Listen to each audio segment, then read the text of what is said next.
เฮาเฮ็ดบุญนะเฮ็ดบุญให้เจ้าของได้แต่ทั่วไปว่าเฮ็ดบุญเพื่ออุทิศไปถึงพ่อแม่พี่น้องปู่ย่าตายายนั่นก็คือความหวังดีความปรารถนาดีที่เฮามีต่อกันแต่ว่าโดยความเป็นจริงนั้นเฮาเฮ็ดบุญให้เจ้าของซะก่อนคันมันเป็นไปตามคำสอนพระพุทธเจ้าบุญเกิดขึ้นมีขึ้นตามเหตุผลถ้าเฮ็ดถูกต้องทำถูกต้องตามคำสอนพระพุทธองค์บุญมันเกิดขึ้นมีขึ้นเฮาก็จังสิสามารถอุทิศไปถึงญาติที่ล่วงลับแม้แต่บางเทื่อเฮาอุทิศไปแล้ว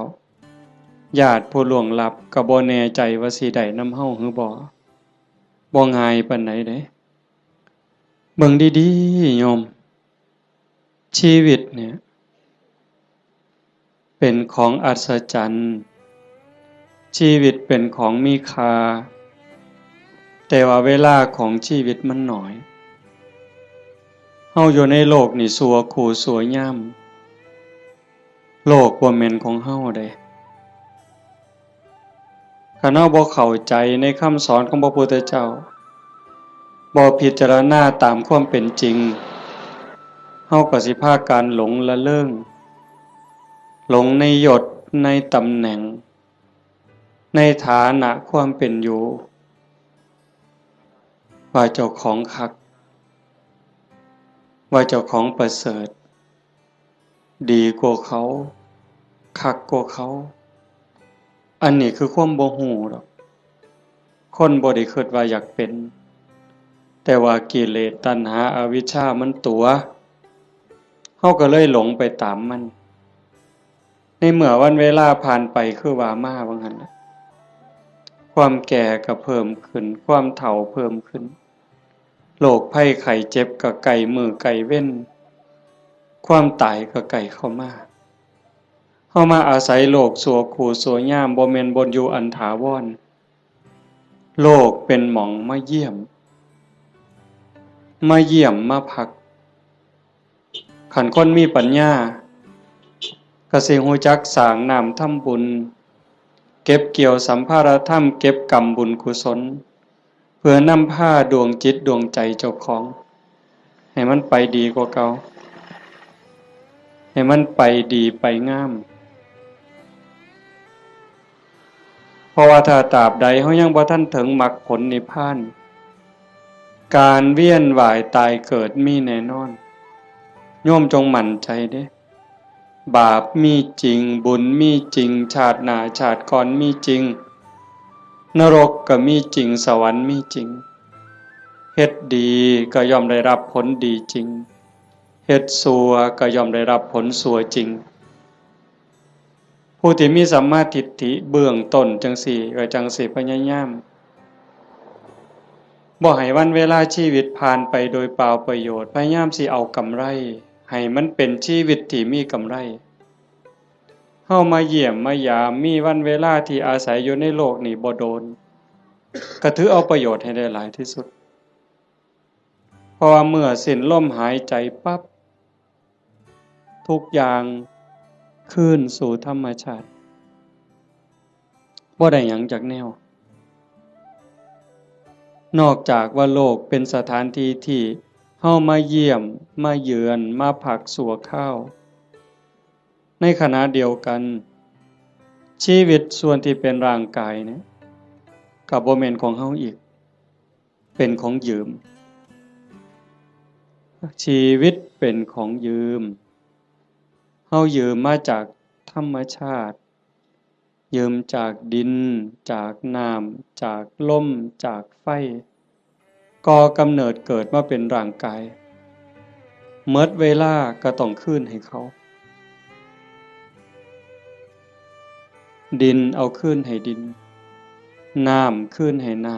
ำลมคืนให้ลมไฟคืนให้ไฟแต่ว่าชีวิตส่วนที่เป็นจิตใจจิตวิญญาณก็ต้องเดินทางต่อไปในวัฏสงสารไปไสล่ะ บ่ฮู้ไปสู่อบายก็ได้นรกเปรตอสุรกายสัตว์เดรัจฉานผู้ที่สร้างบุญไว้บ่พอคือว่ารักษาจิตไว้บ่ดีก็ย่อมลวงลงสู่อบายแต่หากผู้ใดตั้งโตอยู่ในความบ่ประมาทคือญาติโยมทั้งหลายนี้เป็นผู้บ่ประมาทในความบ่เฒ่าบ่แก่บ่เจ็บบ่ไข้คิดว่ากูบ่ตายง่ายดอกเฮาบ่คิดบ่ประมาทในความบ่เฒ่าบ่แก่บ่เจ็บบ่ป่วยแล้วก็บ่ประมาทในวันเวลาของชีวิตมันสร้างบุญสร้างกุศลเชื่อว่าบุญกุศลนั้นเป็นที่เพิงผู้ที่เดินทางสายศีลสายธรรมละบาปบำเพ็ญบุญมันคัดเกลาจิตใจขันมันต้องจากโลกนี้ไปต้องตายลงโอกาสสิไปสู่สุคติไปสู่สวรรค์ไปสู่พรหมมันก็มีสูงแม่นว่าสิกลับมาเกิดเป็นคนอีกถ้ามันบ่ทันถึงพระอริยเจ้าขั้นสูงสุดมันก็ต้องกลับมาในเมื่อดวงจิตดวงวิญญาณมันได้เก็บเกี่ยวเอาบุญกุศลเป็นสมบัติของดวงจิตไว้หลายพอสมควรหลังจากหมดเวลาบนสวรรค์บนพรหมกลับมาเกิดเป็นคนอีกเถื่อเป็นคนงามรูปร่างหน้าตาผิวพรรณฐานะความเป็นอยู่ก็ดีสติปัญญาเฉลียวฉลาดโรคภัยไข้เจ็บหน่อยอายุยืนอันนี้เป็นเรื่องของบุญบุญเป็นผู้จัดสรรเป็นผู้ดลบันดาลเป็นผู้กำกับบุญนั่นจึงเป็นที่เพิงเป็นมิตรสหายในทุกๆสถานทุกการทุกเวลาแต่ว่าบาปนั้นมันตรงกันข้ามเป็นสิ่งตามหล่างตามพรานเป็นสิ่งที่ตามเผาล้นก่อให้เกิดความทุกข์ความเดือดร้อนคือผู้บ่ตั้งใจบ่เชื่อ สร้างบาปสร้างกรรมโดยกายวาจาใจความคิดก็บ่ถูกต้องคำเว้าก็บ่ถูกต้องการกระทำก็บ่ถูกต้องเฮ็ดอันใดก็หวังเอารัดเอาเปรียบผู้อื่นในชีวิตเป็นอยู่นี่ก็หาความสุขบ่พอมีความทุกข์อยู่เรื่อยมีความเดือดร้อนอยู่เรื่อยจากโลกนี้ไปก็ล่วงลงสู่อบายนรกเปรตอสุรกายสัตว์เดรัจฉานกลับมาเกิดเป็นคนอีกเถื่อทุกข์ลังเธอพิการตั้งแต่ในท้องตาบอดแน่หูหนวกแต่เกิดจังสิแข้งบ่ล่าขาบ่เกิงมือบ่ครบเป็นแนวใดโยมวะพิกลพิการทั้งร่างกายแล้วเกิดในตระกูลที่ยากจนขี้ร้ายพร้อมพิการพร้อมจนพร้อมโรคภัยไข้เจ็บหลายพ้อแต่แนวบ่ดีเดือดร้อนบ่จบบ่สิ้นอันนี้ก็คือบาปเป็นผู้กำกับบาปเป็นผู้แสดงเป็นผู้กำกับการแสดงแล้วก็ส่งผลก่อให้เกิดความทุกข์ความเดือดร้อนผู้บ่ประมาททั้งหลายก็จังพยายามขนขวายในการสร้างบุญแต่มาจังว่าอนุโมทนาสาธุกับญาติโยมโดยเฉพาะเจ้าภาพ จริงๆกับเจ้าภาพทุกคนเจ้าภาพทุกคนที่มาร่วมกันในมื้อนี้เฮาตั้งใจสิเฮ็ดบุญกุศลอุทิศไปถึงโยมพ่อใหญ่ตาโยมแม่ใหญ่พุทธอุทิศแปลว่าให้เฮ็ดบุญหวังสิส่งไปฮอดโยมแม่ใหญ่ตาโยมพ่อใหญ่พุทธบุญรัตน์อันนี้ก็คือเจตนาอันนี้คือความหวังตั้งใจของญาติโยมทุกคนแต่ว่ามันสิเป็นไปดังใจบ่อาตมาเว้าค้างไว้ตั้งแต่ตอนต้นๆลังเทื่อเฮาคิดจังหนึ่งคิดจากได้จังสี่แต่มันก็บ่แม่นคือใจเฮาคิดหมดคันคือใจเฮาคิดหมดเฮาก็คือสิเป็นเศรษฐีกันสู่คนบ่มีผู้ใดอยากทุกข์จากคนบ่มีผู้ใดอยากขี้ร้ายตั้งแต่เลขบ่ทันซื้อก็หวังว่าสิถูกอยู่บ่ บ่ต้องเว้าถึงซื้อแล้วเด้นี่อันนั้นคือความหวังถูกเลข3ตัวก็บ่เอาสำเร็จผู้ลางคนนี่อยากถูกฮอดรางวัลที่1บุญซื้อลอตเตอรี่ครับแต่มันเป็นคือคิดบ่ล่ะตั้งแต่ของอยู่ในโลกนี่เห็นกันอยู่เว้ากันอยู่มันก็ยังบ่แม่นอันนี้สิเฮ็ดบุญให้ผู้ตายนี่ห้วยไกลแฮงไกลความคิดชาโนดโสนีพราหมณ์นั่นเพิ่นเป็นคนเฮ็ดบุญอยู่บ่อยๆแล้วก็อุทิศบุญหาญาติไปกราบทูลถามพระพุทธเจ้า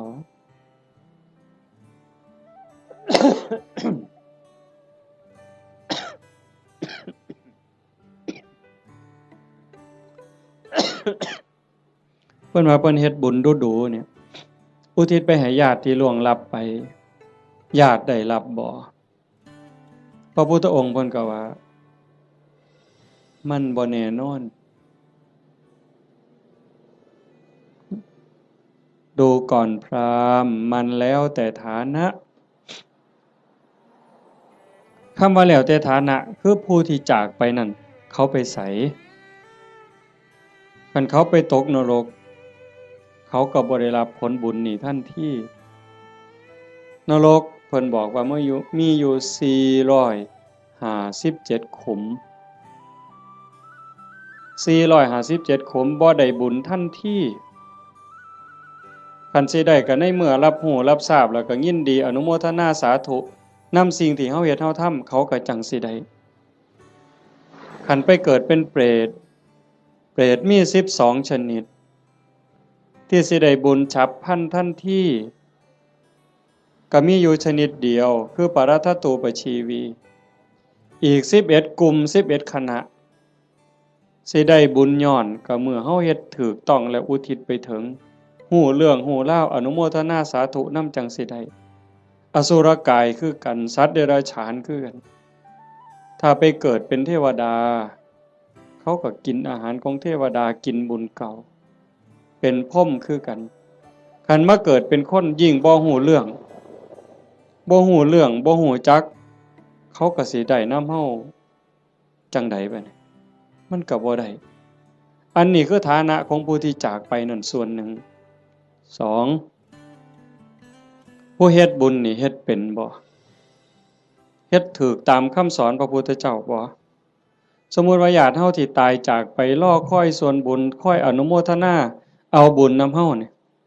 แต่ว่าผู้เฮาเฮ็ดบุญนี่เฮ็ดเป็นบ่เฮ็ดถูกบ่เฮ็ดแม่นตามคำสอนพระพุทธเจ้าบ่คันบ่ได้เฮ็ดตามคำสอนพระพุทธเจ้าเฮ็ดบุญตามความคิดเฮ็ดบุญตามเขาว่าเฮ็ดบุญตามธรรมเนียมประเพณีมันก็บ่เป็นบุญผู้ทาคาถาเป่าทุกข์ก็ทุกข์อยู่ส่ำนั้นจังซั่นการเฮ็ดบุญเนี่ยมันจะต้องศึกษาทำความเข้าใจแต่ว่าโยมทั้งหลายโดยเฉพาะผู้เป็นเจ้าภาพโยมแม่ออกสมบูรณ์หลายๆคนเนาะพ่อใหญ่อ่อนแม่ใหญ่สมศรีนางวิภารัตน์นายทวีศักดิ์พ่อใหญ่สังงานางโยมกาญจนาโยมศิริพรโยมกิตติโยมชูชาติโยมสมบูรณ์นายประจวบนางรัตมณีโยมชั่นชัยโยมดวงธิดาโยมพรณภาโยมไกรสอนโยมจันทิราอันนี้ก็ถือว่าเฮาเข้าใจพอสมควรคณะบ่เข้าใจในคำสอนพระพุทธเจ้าบ่ได้ฟังเรื่องบุญบ่ได้ยินเรื่องบุญจนเข้าใจแล้วเฮาก็จะเฮ็ดบุญจังซี่บ่ได้บ่เฮ็ดดอกต้องเฮ็ดอีกอย่างหนึ่งจังซั่นการเฮ็ดบุญมันเป็นการสร้างประโยชน์สูงสุดให้กับชีวิตตนเองในปัจจุบันแล้วก็หวังผลบุญนั่นให้เป็นสิ่งเพิงพาอาศัยได้ในปรโลกเบื้องหน้าเฮาก็จังเฮ็ดในส่วนที่เป็นบุญตามคำสอนพระพุทธเจ้าวางหนึ่งน่ะอาตมามานั่งฟังอยู่ในรถครูบาอาจารย์เพิ่นสิกลับวัดเพิ่นให้พรโยมมีบทหนึ่งตอนท้ายๆปุญญานิปาลโลกัสสมิงปฏิฐาโหนติปานินังเพราะเหตุว่าบุญนั้น เป็นที่พึ่งของสัตว์ทั้งหลายในโลกหน้าพร้อมทั้งโลกต่อไปเพิ่นแปลว่าจังซี่ปุญญานิปรโลกัสสมิงปฏิทาโหนติปานินังเพราะเหตุว่าบุญนั้นเป็นที่พึ่งของสัตว์ทั้งหลายในโลกหน้าพร้อมทั้งโลกต่อไปบุญนี่เป็นสื่อของความสุขเป็นสื่อของความดีความงามบุญนำมาซึ่งความสำเร็จนำมาซึ่งความเจริญเฮาได้ดังหวังตั้งใจนี่บุญเป็นผู้กำกับทั้งหมดบุญเป็นสื่อของความสุขความดีความงามนำมาซึ่งความสำเร็จบุญเป็นที่เพิงนอกจากบุญบ่มีอันใดเป็นที่เพิงอันถาวรเด้อโยมคิดเบิ่งดีๆเด้แม่นอยู่ดอกในขณะที่เป็นอยู่เฮาก็แสวงหาหมดนั่นล่ะเข้าของเงินทองชื่อเสียงอำนาจวาสนาบริวารญาติพี่น้องก็เพราะได้เพิงพาอาศัยกันในข้าวที่ยังอยู่แต่โยมพิจารณาเบิ่งดีบ่คนเฮาเพิงพาอาศัยกันได้จริงๆกันในข้าวที่มีศีลมีธรรมในใจเด้ในข้าวที่ทุกคนมีศีลมีธรรมเจือจานอยู่ในใจก็จังเพิงพาอาศัยกันได้คันถ้าศีลธรรมจืดจางไปจากใจแล้วผัวก็เพิงบ่ได้เมียก็เพิงบ่ได้ลูกก็เพิงบ่ได้โยมเปิดโทรทัศน์เบิ่งสิได้ยินเกือบซุมื้อเห็นเกือบซุมื้อผัวฆ่าเมียเมียฆ่าผัวพ่อแม่ฆ่าลูกลูกฆ่าพ่อแม่พี่น้องฆ่ากันหมู่ฆ่ากันผู้บางคนมีเงินหลายๆก็คิดว่าสิอยู่เย็นเป็นสุขบ่เงินนั่นล่ะพาเจ้าของเดือดร้อนนอกจากสิถือเขามาแย่งมาปล้นมาจี้จับไปเรียกค่าไถ่บางเทื่อเห็นว่าเจ้าของมีเงินหลายก็ไปข่มคนอื่นสร้างความเดือดร้อนให้ผู้อื่นก็โดนจับปรับไม้ใส่โทษเมื่อดีบ่ดีเขากู้เขายืมค่าปิดปากค่าล้างหนี้ก็มีเห็นบ่ล่ะมันจังบ่แม่นที่เพิงอันแท้จริงแต่ที่เพิงอันแท้จริงคือบุญคือโยมนั่งฟังเทศน์ฟังธรรมอยู่นี่เฮาได้เกิดมาเป็นคนน่ะคันบุญบ่หลายมันสิได้เป็นคนบ่เจ้าว่านกหนูปูปีกงัวควายสร้างม้าสัตว์เดรัจฉานทั้งหมดคันจะเว้าไปไล่ไปทั้งหมดตั้งแต่สัตว์นรกเวจีจนถึงภวกพรหมบ่มีผู้ใดที่บ่เคยพ่อเป็นแม่เป็นพี่เป็นน้องอาตมาบ่ได้เว้าเอาเด้พระพุทธเจ้าเว้าเด้ในวัฏฏะสงสารนี้ไม่มีใครเลยที่ไม่เคยเกิดเป็นพ่อเป็นแม่เป็นพี่เป็นน้องเป็นญาติร่วมสายโลหิตไม่มีใครเลยที่ไม่เคยเกิดเป็นสามีภรรยากันมาก่อนโยมอยู่นี่หลายๆคนเคยเป็นผัวเป็นเมียกับหนอนกับมดกับยุ่งที่มันมากัดเฮานี่นั่นคือวัฏฏะสงสารเป็นหยังเขาต้องไปเป็นแบบนั้นนั่นคือบุญเขาบ่พอสร้างบาปสร้างกรรมเฮามีบุญหลายได้รักษาศีล5ไว้มีกุศลกรรมบท10พอสมควรจังทรงให้เฮาได้เกิดมาเป็นคนได้เกิดมาเป็นคนแล้วบ่คือกันเห็นบ่หน้าตาบ่คือฐานะบ่คือสติปัญญาบ่คืออุปนิสัยใจคอบ่คือกันคนเดียวกันโยมเคยสังเกตเบิ่งเจ้าของบ่ตั้งเทื่อหูสองข้างบ่คือกันเด้แต่ละคนตาสองข้างบ่คือกันเด้สังเกตเบิ่งเด้อหมู่พวกคนเฮาที่รู้จักกันตาสองข้างบ่คือกันตั้งเทื่อดังเนี่ยปีกจมูกเนี่ยบ่คือกันเด้นิ้วมือนิ้วตีนคนเดียวกันก็บ่คือกันมือข้างซ้ายเป็นจังหนึ่งข้างขวาเป็นจังหนึ่งเป็นหยังก็เป็นจังซั่นคันให้พระเจ้ามาออกแบบเอาคันว่าพระเจ้าเป็นผู้สร้างคันพระเจ้าเป็นผู้สร้างอาตมาว่าคนสิคือกันหลายเติบอยู่เด้เราสิขี้คร้านเฮ็ดแบบพิมพ์เนาะ ก็สิเฮ็ดพิมพ์มาคือรอพระพุทธรูปนี่เทเขามันก็สิคือกันหมดนะแต่มันบ่แม่นจังซั่นคนสิดีสิงามสิเฉลียวฉลาดสิโง่สิเป็นอะไรก็แล้วแต่ก็ขึ้นอยู่กับกรรมแปลว่าการกระทำของตนเองที่ถึงพร้อมโดยเจตนาบ่ว่าสิกระทำทั้งกายทั้งวาจาทั้งใจถ้าคิดดีทำดีเฮ็ดดีเนี่ยเป็นกรรมดีก็ต้องได้รับผลดีเฮ็ดบ่ดีทำบ่ดีเป็นกรรมบ่ดีก็ต้องได้รับผลบ่ดีในเมื่อมันเป็นจังซั่นพระพุทธเจ้าเพิ่นจึงบอกว่าบุญนั่นเป็นที่เพิงโยมทั้งหลายก็อยากได้บุญโยมไม่ออกผู้เป็นเจ้าภาพ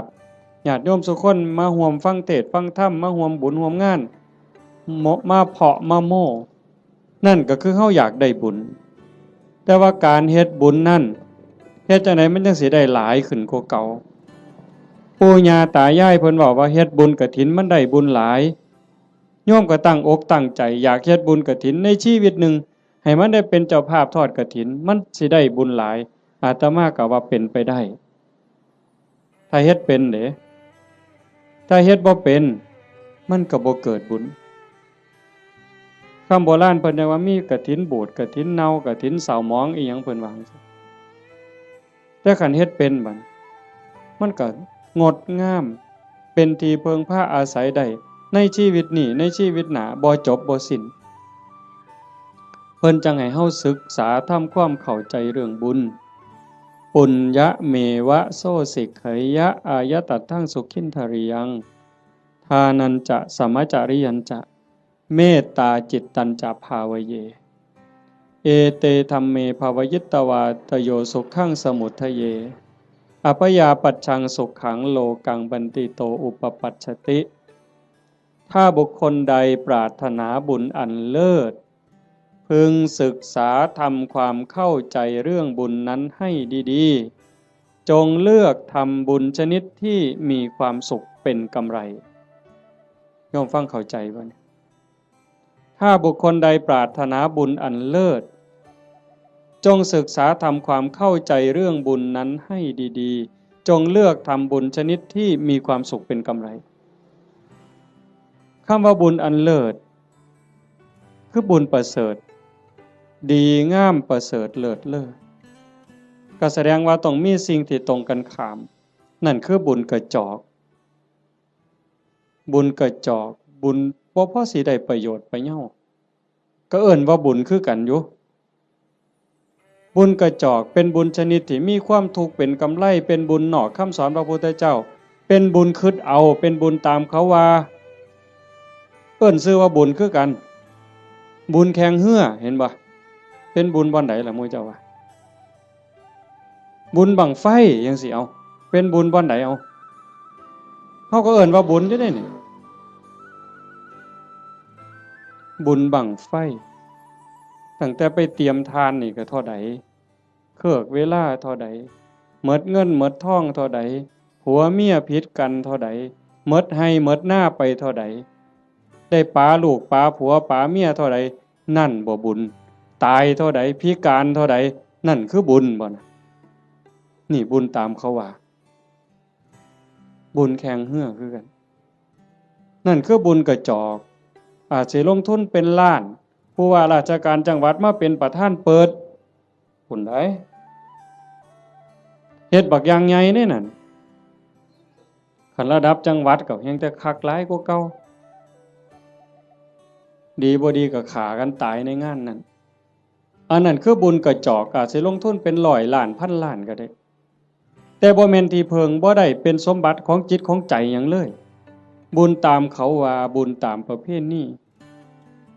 อีกอย่างหนึ่งขันบุญในบ้านในชุมชนจังซี่แต่อาตมาเป็นเด็กน้อยคือบวชมาใหม่ๆก็ยังได้มีซุมื้อก็ยังเหลืออยู่แต่ก็น้อยลงในบางจุดพอเฮาเว้าดูชี้แจงดูอย่างว่าบ่มีเหล้าบ่มียาบ่เป็นบุญดอกบ่ขาหมูบ่ขางัวบ่ขาควายสู้กันกินนี่บ่เป็นบุญดอกบ่มีหมอร้องหมอลำบ่แม่นบุญดอกอันบุญจังซั่นเป็นบุญตามเขาว่าเป็นบุญกระจอกนอกพุทธศาสนาบุญชนิดนั้นมีความทุกข์เป็นกำไร มีความทุกข์เป็นกำไรมีความทุกข์เดือดร้อนตามมาบ่จบง่ายบ่สิ้นง่ายแถวตำบลดอนแรดเนี่ยอาตมากระเสือว่าโยมเคยเห็นพี่กายอาตมาเทศน์ทั้งฟังนั่นอันนั้นเพียงแต่หมดหลายอยู่ด้วยกอตองหมอลำครูหมู่ฮ้อข้าวต้มมวยแม่นบ่มื้องั้นจังซี่นี่หมอลำ300,000ก็ว่าเอาบุญบักคักเด้เอาก็ได้ไปก็แล้วแต่ว่าบุญที่พระพุทธเจ้าสอนมันเป็นบุญชนิดที่มีความสุขเป็นกำไรอาจสิบ่ต้องลงทุนพอสลึงก็ได้บัดมันมีหยังแหน่บุญที่พระพุทธเจ้าสอนเป็นบุญในเขตพุทธศาสนาเป็นบุญสงบเย็นแล้วก็มีความสุขเป็นกำไรทานันจะท่านคือการให้การแบ่งการปันโยมให้ออกสมบูรณ์ต้อนรับพี่ในป่าพ่อลุงน่ะบ่าวน่ะสาวลูกเต่าเล่าหลานมาเพาะมะโม่บุญตั้งแต่น้ำเป่าๆน้ำดื่มธรรมดาแก้วหนึ่งต้อนรับกันโยมไม่ออกสมบูรณ์ก็สบายใจเห็นบ่ไหว้กันต้อนรับกันทักทายปราศัยเว้ากันดีๆซ้ำนี่ก็เป็นบุญบุญคือความสุขฟังให้ดีนี่บุญคือความสุขความอิ่มใจความเบิกบานใจแล้วบุญนั้นไม่มีโทษบ่แม่นม่วนซื่อๆเด้ต้องบ่มีโทษบ่มีภัยนำในโลกนี้ในโลกหน้าเก็บดอกไม้นะมาแต่ข้างหัวใส่พานยกใส่หัวบูชาพระรัตนตรัยความอิ่มใจก็เกิดนั่นบ่ต้องเสียหยังหลายยิ่งคือตอนเพลเฮาได้ถวายเพล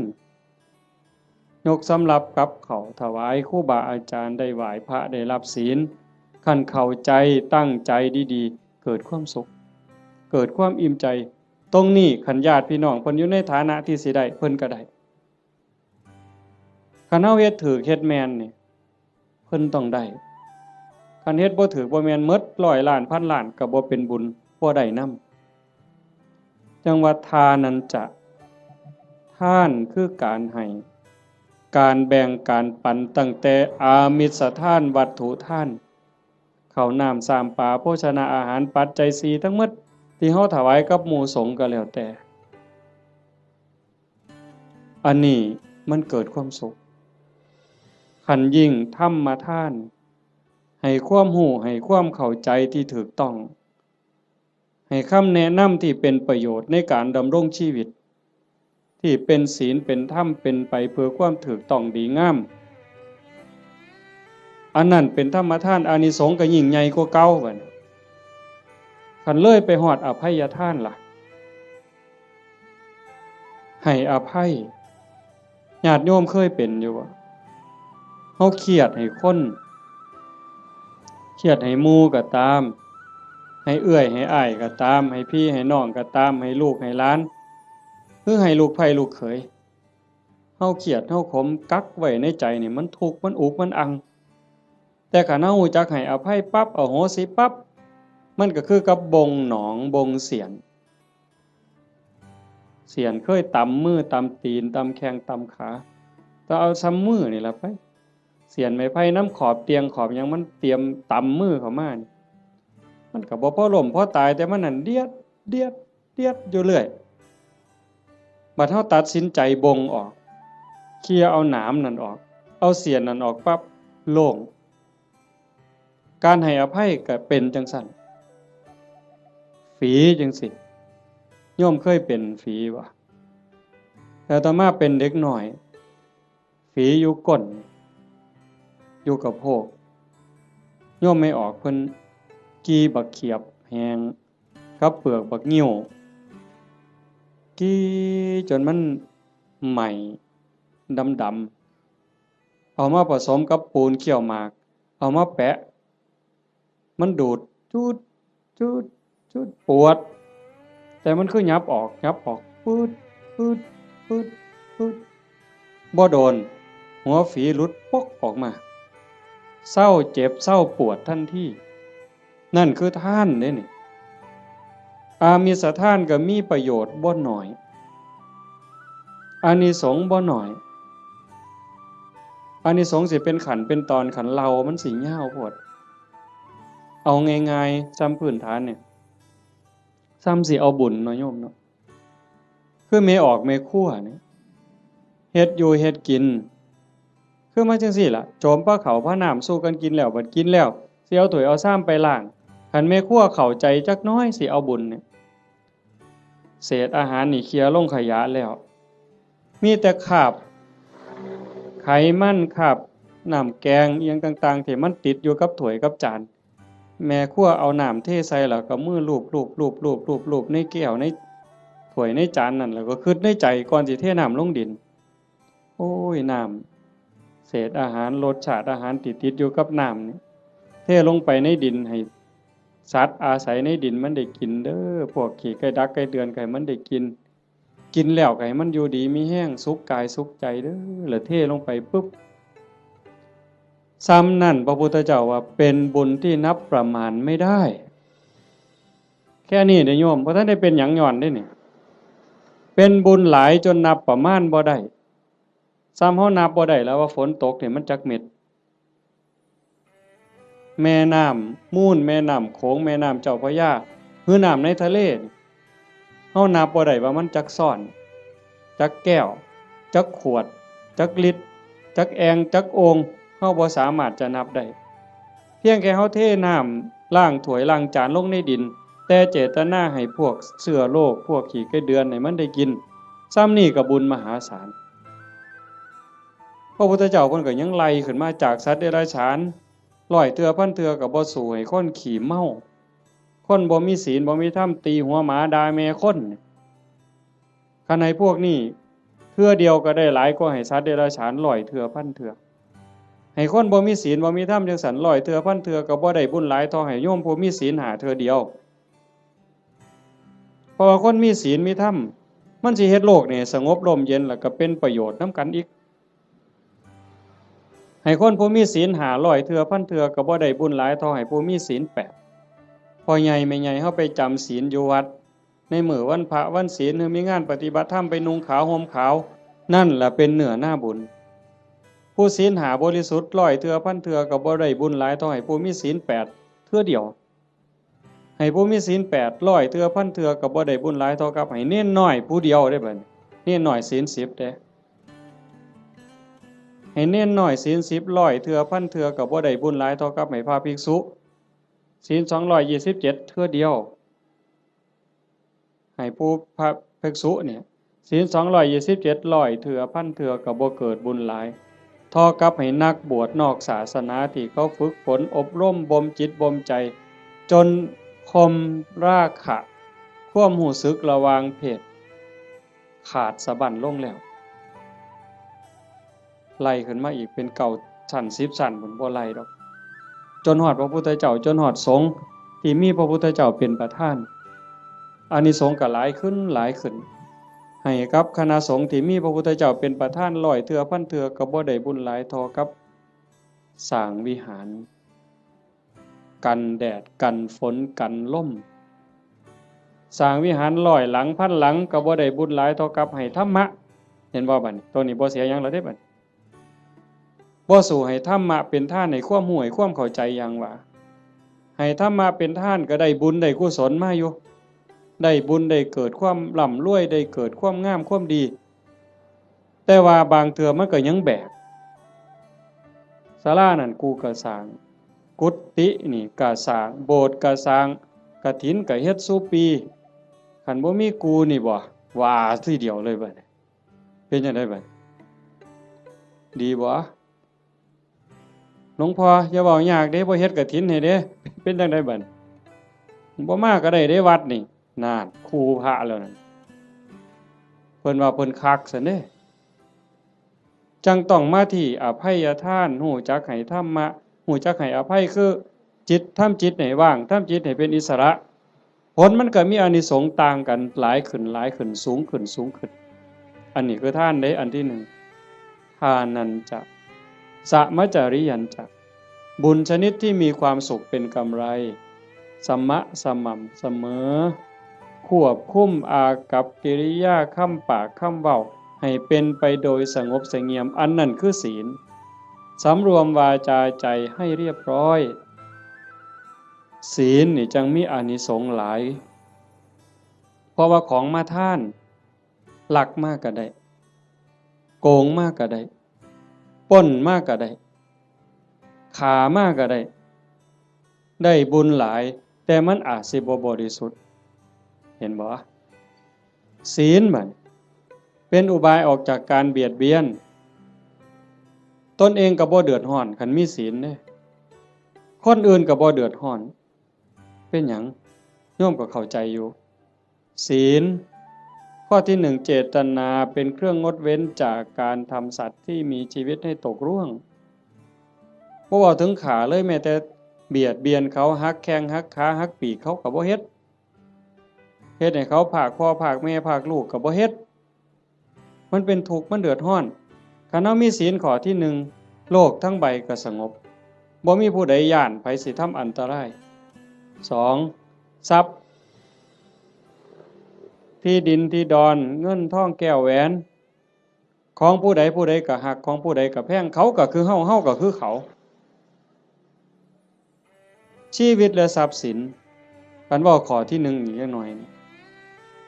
ร่างกายอย่าว่าแต่มาเข็นมาขาเถาะทุบตีก็บ่เอาไปเอามานี่ไม่ออกพอออกเคยเป็นบ่หมอสิฉีดยา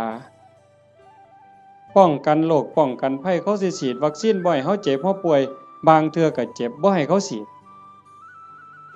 ตั้งแต่ไปโรงเรียนนี่ครับว่าหมอสิฉีดยามื้ออื่นนี่ห้วยข่อยไข้ลดแล้วข่อยบ่ไปแล้วเห็นบ่นั่นคือชีวิต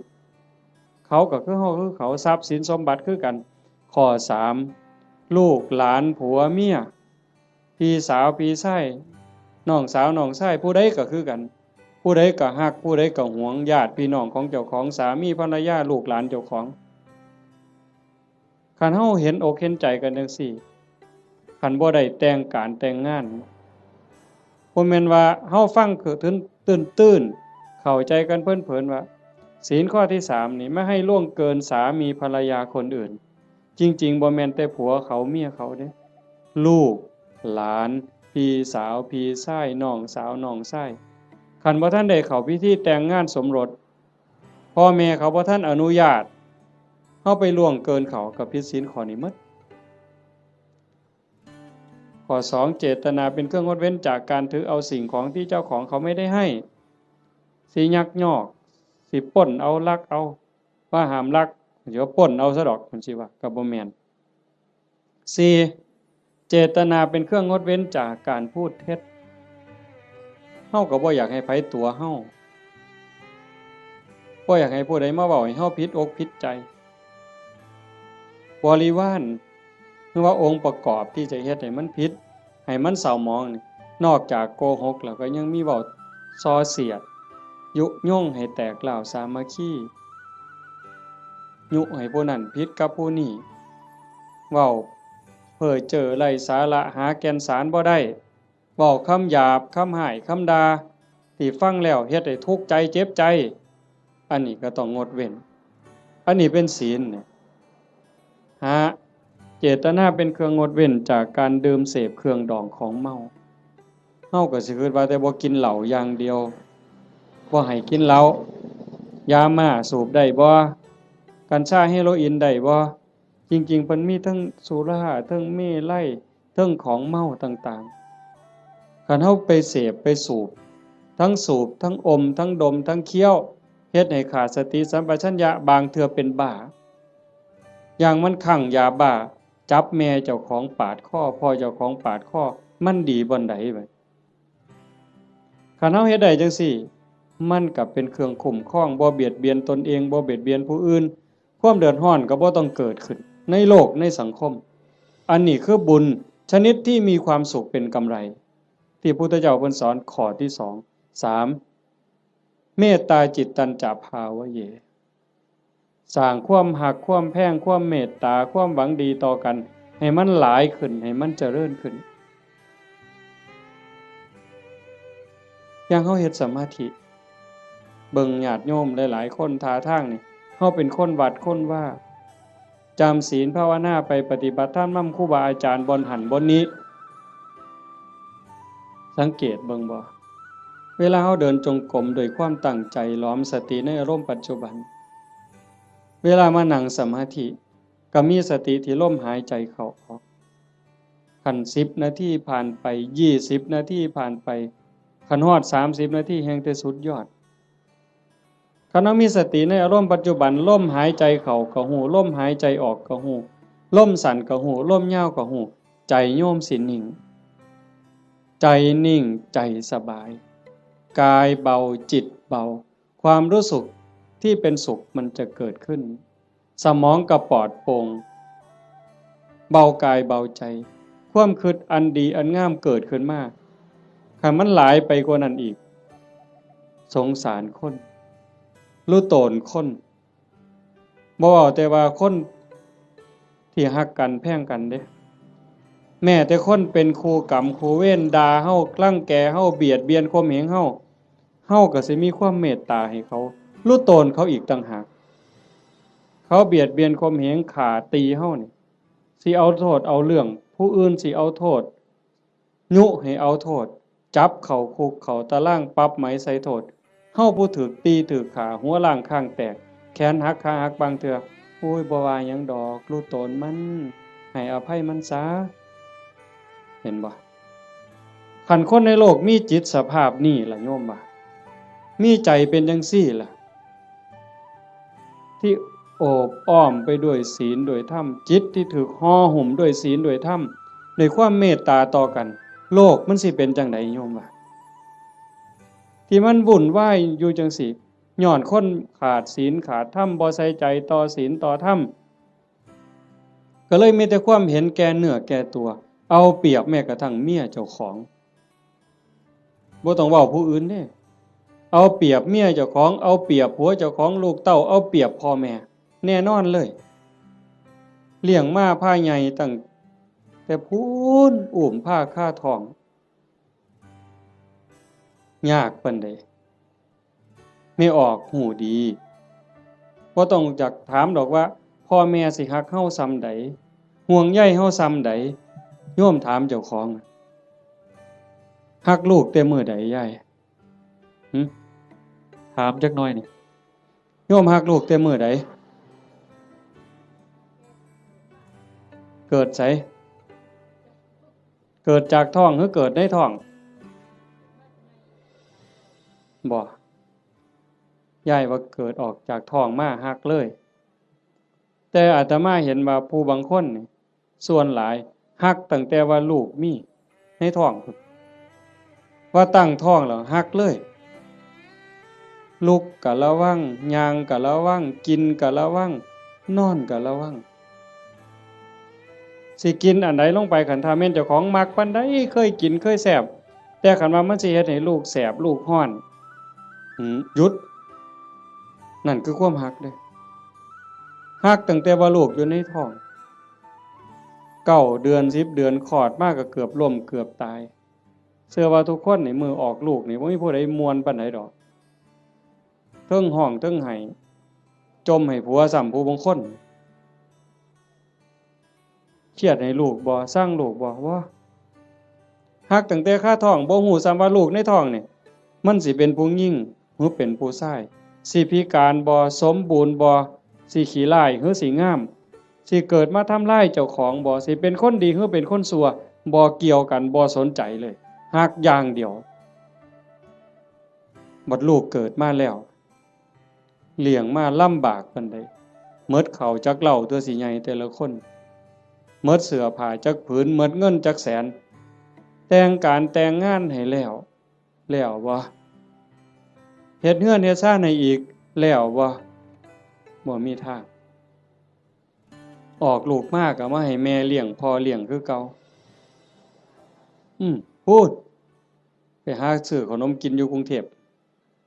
พอหลานมาให้ยายเลี้ยงแทนที่สิได้ลงวัดลงว่าจังหันจังเพี้ยนบ่ค่าหลานยายบางคนก็พะโล้เด้เอาแต่หลานมาอ้างยากแทนที่สิได้เข้าวัดเข้าว่าเตรียมตัวตายเอาบุญให้หลายๆบ่เอาหลานมาอ้างขี้คร้านไปวัดเงินเดือน500ก็ซื้อขนมจนเกลี้ยงบ่ได้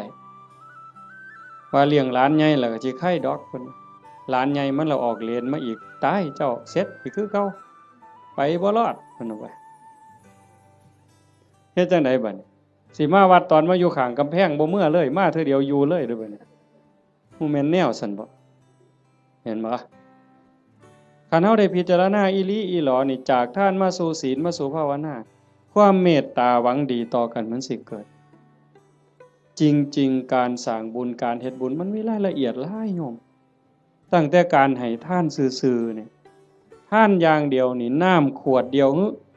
ข้าวปั้นเดียวผักเส้นเดียวก็ตามบุญต่างกันอยู่ที่เจตนา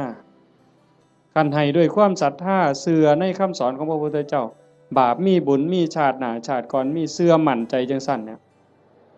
เวลาผลบุญมันออกมาออกผลเฮาสิเป็นคนรวยพร้อมงามพร้อม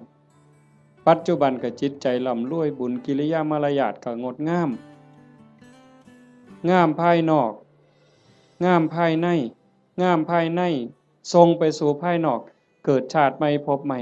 งามพร้อมรวยพร้อมนี่กันในท่านโดยศรัทธาแปลว่าเชื่อใจหมั่นใจไว้ใจว่างใจ2ให้ท่านด้วยความเคารพในวัตถุท่านเคารพในผู้รับท่าน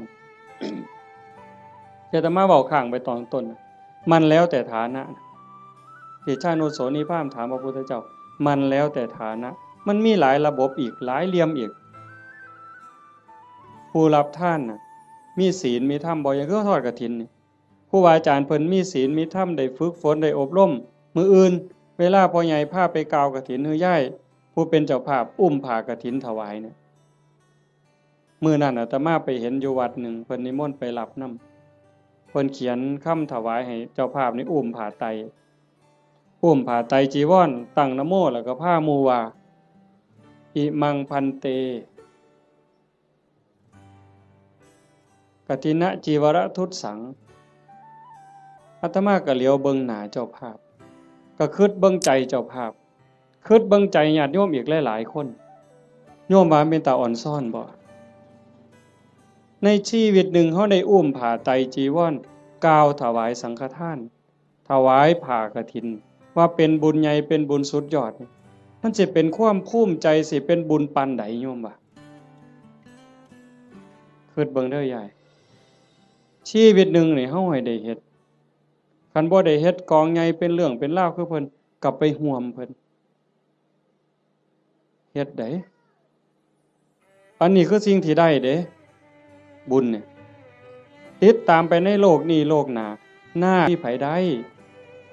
เฮามาอาศัยโลกชั่วคราวบ่แม่นของเจ้าของดินนี่สิว่าของเฮาซั่นบ่หน้านี่สิว่าซื้อเจ้าของในโฉนดสิภูมิใจซั่นบ่มันสิภูมิใจจักมื้อจักหน่อยเขาก็เปลี่ยนเป็นชื่อผู้อื่นเฮ้ยอยู่ในทะเบียนบ้านมันจะสิสถานะเจ้าบ้านนี่ชื่อขึ้นก้อนหมู่นั่นสถานะเจ้าบ้านน่ะจะร้องตายบางทีพอ24ชั่วโมงยังเขามาทับตาแดงใส่ปรับหล่นตายว่าซั่นว่าเจ้าบ้านเจ้าบ่ต้องไปไสเด้อเจ้าอยู่หั่นเด้คันแม่นเจ้าบ้านอีหลีนั่นต้องเป็นเจ้าของอยู่ตลอดมันบ่แม่นหน้าก็บ่ได้สวนก็บ่ได้รถก็บ่ได้บ่ได้หยังจักอย่างแนวใดคือบุญนี่แนวใดเพิ่นจังว่าต้องทำความเข้าใจอีหยังให้มันหลายๆท่านก็เฮาให้ด้วยความศรัทธาให้ด้วยความเคารพในผู้รับท่านครูบาอาจารย์เป็นผู้มีศีลมีธรรมผู้รับท่านเป็นหมู่สงฆ์เฮาถวายเขาสงฆ์เจ้าของเองก็เป็นผู้บริสุทธิ์ย้อนหยังสะอาดย้อนหยังย้อนศีลก่อนสิทำบุญให้ท่านถวายต่างๆเพิ่นจังให้เฮาสามารถทานศีลนั่นคือชำระความเศร้าหมองในใจคันเฮาไปฆ่าสัตว์มามันก็เศร้าไปลักเขามาก็เศร้า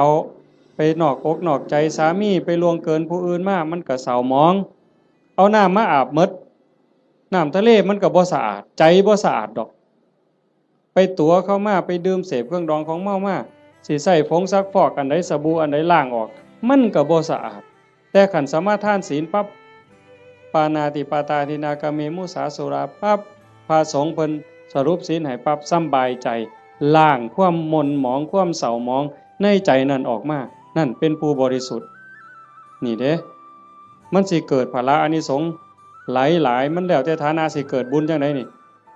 1ผู้ให้บริสุทธิ์